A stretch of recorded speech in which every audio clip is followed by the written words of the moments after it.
The first time I went to see Nassar, I was 12 years old. Being the little gymnast I was beyond excited I had the opportunity to have Nassar as my doctor. He was spoken so highly of, as he was known as the gymnastics doctor. I was slowly injuring my back more and more with every practice, until one night, my pain was so bad I couldn't even breathe without breaking down into tears. My parents were contemplating whether or not to take me to the ER, but my mom insisted she would just text Nassar to get me into an appointment, as this seemed like the most beneficial way to get treatment. My mom texted him, and he got me in right away the next day. I couldn't hardly wait to see Nassar, because with all of the stories I have heard about him supposedly treating Olympic gymnasts, I knew he was capable of finally relieving my back pain. When I walked into his office the next day, I was immediately in awe. His walls were covered with a substantial amount of pictures of Olympic gymnasts, all which included a little message and a signature. I felt so lucky that I got to have the same doctor as all of my idols in the gymnastics world, and the doctor who was known as the best of the best. My appointment with Nassar this day was at least 2 hours long. After he addressed my injuries, he got started into the treatment. Nassar approached so many different techniques, each one relieving my pain by a slight amount. Then, Nassar pulled on my leg to unjam my hip, and at this point, almost all of my back pain was gone, but he still continued to try to fix me. I felt his hands slowly make their way from my lower back down towards the seams of my shorts. He asked me to flip over onto my back, and as I was doing so, he jokingly told me that the next thing might be uncomfortable. Before I could even reply to his comment, he moved his hands up my shorts. He told me he was going to push on my pubic bone, but instead I felt his fingers touch a different part of my body, a part of my body that has never been touched by anyone before. I felt all of my muscles become tense, but I tried to tell myself to relax because he was a doctor and he knew what he was doing. The next appointment was just for my sister, but I went along too. She was wearing pants, and he made her change into these shorts that he had in a box inside his cabinet. Because of this, I understood that it was also necessary for me to wear shorts every time I had an appointment. I later learned Nassar wanted us to wear loose-fitting shorts so he would have easy access to the places he wanted for his own pleasure. Soon enough, I was back in his office with back pain again. My mom decided my dad should take me to this appointment, as he is a physician, and he could attempt to learn what Nassar was doing so I wouldn't have to go into his office every time I hurt my back. I told my mom I did not want my dad to take me because that would be awkward. My mom asked me why it would be awkward, but I didn't answer this question. I thought that if my mom didn't think what he was doing under my shorts was uncomfortable, then why should I? Before this appointment, I made sure I was showered, as I was preparing for him to have to touch under my shorts again. Once we went over symptoms, he diagnosed me with the same thing as before. My dad was actively watching an attempt to learn what Nassar was doing to help treat me. During this appointment, Nassar didn't place his hands anywhere on my bare skin. I didn't even have to remove my sweatpants to reveal my shorts I had under them. After this appointment, I remember thinking about him not doing the same things as he did before, but I never mentioned it as I felt uncomfortable talking about it, and it did not seem important or necessary to say. Once again, I injured my back. I followed through with the same routine of making sure I was clean before I went in and remembering to wear shorts under my sweatpants. By this time, my mom and I thought we were going to know what we were expecting, so my mom did not pay much attention to what Nassar was doing. I was lying on my back, and Nassar slowly slipped his hands up my shorts, this time saying nothing about what he was doing before he started. He didn't only touch inappropriate areas, but he moved my underwear to the side, and his ungloved hands massaged my bare skin. Once he began this, I looked over at my mom, but she was looking down.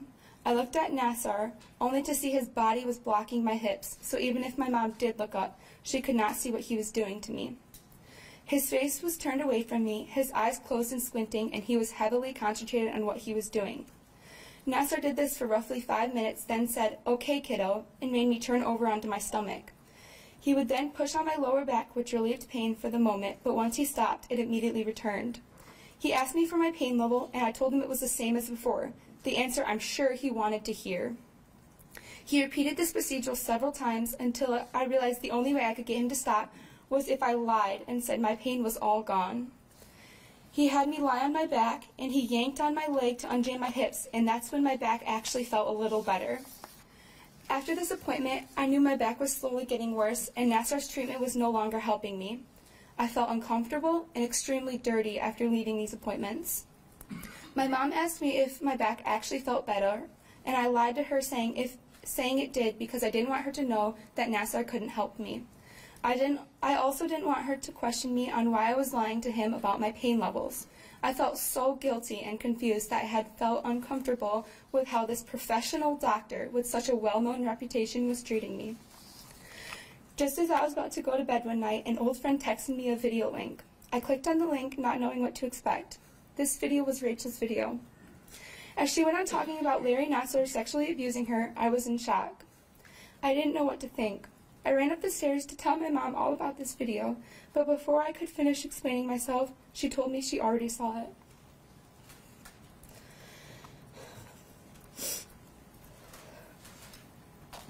My mom and I sat there in silence for a while, and I felt so sick. I was thinking about all the appointments I had with Nassar, trying to decide if this was abuse or strictly a doctor's treatment. I woke up the next morning, and I had felt a feeling I have never felt all 14 years of my life. I went to school and wanted nothing more than to be invisible the entire day. I did not want anyone to approach me, to talk to me, or to touch me. How I was feeling this day is difficult to describe, but it's something I will never forget and something I hope I never have to feel again. For a while, I didn't believe I was one of these sexually abused victims. I later learned that this was not true. I tried rejecting the fact that I was molested by Nassar because it seemed like the easiest way to cope. I now know I was struggling so hard to decide if it was abuse or not, because I knew if I admitted to myself that it would change my life so much, and it did. I always knew what Nassar did to treat me was uncomfortable, but at only 12 years old, I had no idea that it was inappropriate, illegal, and wrong. He was the doctor, I was the child, I had no idea what to think. I will never be able to stress enough how much he manipulated my family and I so he could build a strong trust with us. We put all of our trust into this man, and he had such a high title and name to live up to in the gymnastics world and to athletes in general. Nassar spent so much time on me and acted like he really, truly cared about me. Your Honor, may I speak to the defendant? You may. Larry, you used to be everything to all gymnasts and athletes, and now you are nothing more than a disgusting monster. You used your power and title to hurt me mentally and emotionally. You abused me, an innocent 12-year-old girl, for your own sick pleasures. You spent so much time on me, acting like you truly cared about me. Today, I am a 15-year-old girl, and throughout my years in high school, I have struggled with trust, confidence, good judgment, and for these past few weeks especially, achieving my academic goals. Everyone thinks of me as a physically and mentally strong person, but today I'm admitting to spending countless nights crying alone in my room, suffering from feeling worthless and lost. For the longest time, you deprived me of my happiness, the ability to sleep at night, and feeling of being secure. Because of you, every time I hear someone call me kiddo as you did, I think of the face you made while you were abusing me. You called me that, reassuring to yourself that I was a young, naive girl. There's a point in everyone's life when they outgrow those extraordinary dreams they had hoped they could achieve as a child and reality kicks in, when they realize the world isn't what they used to think it was. Larry, you took this from me at 12 years old. I used to be such a joyful girl and believed everyone could be forgiven for the mistakes they had made. You made me afraid of the world. I will never forget about the pain I have suffered. But Larry, after today I will no longer suffer. But I will be joyful that you will never be able to lay your hands on another girl again. You will no longer deprive me of life. Your Honor, sometimes I think it would be easiest for me if I never knew about Nassar's abuse, but I quickly remind myself that this would be the worst case possible. If he wasn't behind bars now, he would be hurting more and more young girls with each day that passed.